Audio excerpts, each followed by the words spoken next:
Welcome to Kitchen Table Conversations, a series of short and shareable conversation starters for those of us who have or love and support people with a complicated and beautiful brain.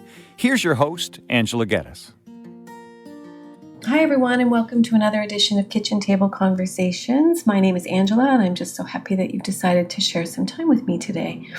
Today, I'd like to talk a little bit about stigma and mental health and complex conditions that I see in my practice on a daily basis, and I see people struggle. And I think sometimes we struggle in silence, and I see this so often, even within my own circle of family and friends, where people really think that counseling or therapy services is only beneficial for people or only an option for people who have some sort of mental illness. And there remains this stigma and a lot of confusion around what actually therapy is and what the purpose of it is and how helpful it can be to prevent things from really going in difficult places. So my practice, we see, I was just talking to somebody yesterday who was asking questions about the previous people that I had supported. And,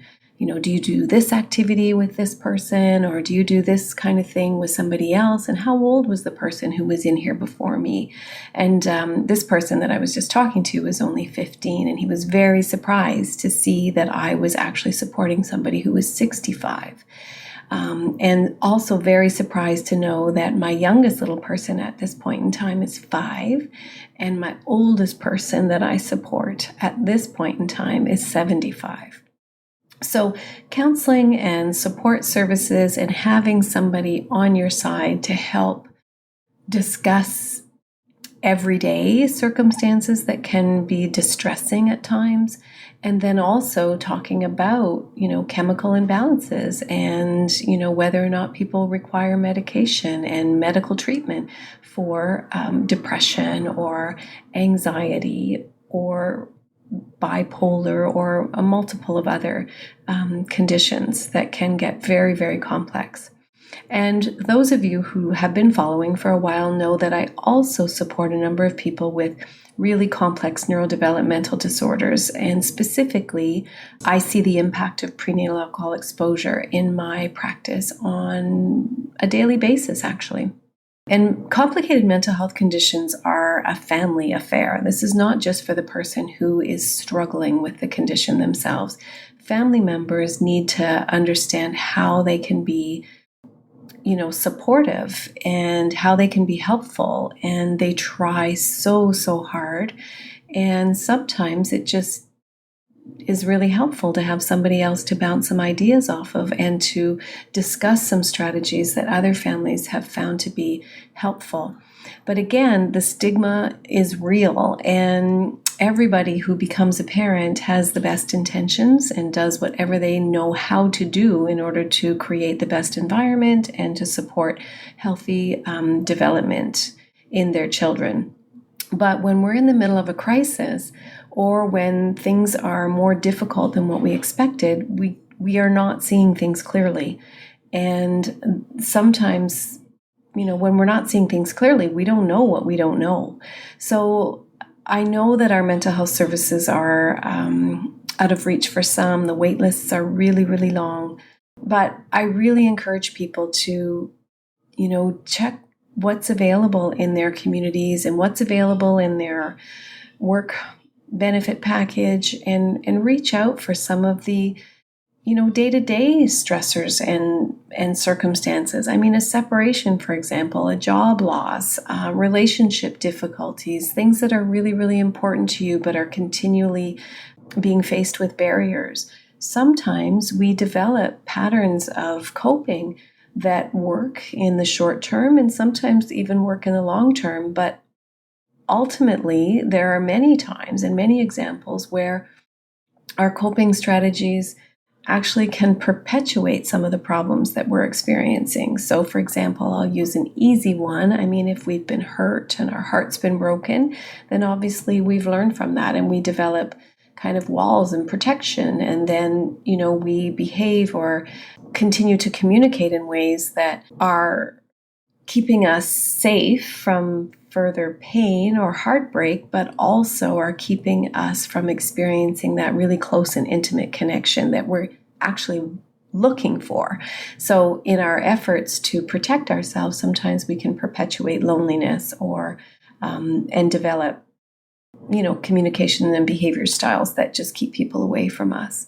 So without having somebody to talk to around our beliefs and our view of self and our view of the world, sometimes we can continue to go down a path that's not necessarily healthy or helpful. So our practice is very, very busy. So I'm not actually looking for business necessarily, although we do have some new clinicians joining our team, and I'm so proud of that and so happy to have found some really excellent providers that share my passion for helping. And so certainly check out my website and send us a message if you are experiencing any kind of distress or stress or family relationship difficulties. If you're feeling a little bit stuck and just want a little bit more energy or feel some joy and passion in our lives again, feel free to reach out. We are also doing some support groups for young people between the ages of 16 and 24 who do have complicated mental health and maybe some learning difficulties. And we're coming together to provide some really neat activities that help bring home some of the elements of neurodivergence that need to be considered in our day-to-day. So, for example, if we're impulsive or if we are vulnerable or if our memory is a little bit inconsistent, or sometimes we're feeling a little bit socially awkward or not getting along with people as much as we'd like to. We have a very small group of people that get together with a number of social workers and child and youth workers that provide some really cool activities and safe space for people to get together, to make new friends, and to feel like they belong. We're also offering some social work training once again in September, so check out my website for more information on that. And proud and happy to be a part of the London FASD conference that's coming up in October. And we're heading to Saskatoon for our Canada's FASD Research Network is having a conference there. And we will be discussing our assessment team training that is available online as well. And that's just for providers who are interested in contributing to the multidisciplinary team FASD assessment. So we'll be discussing that.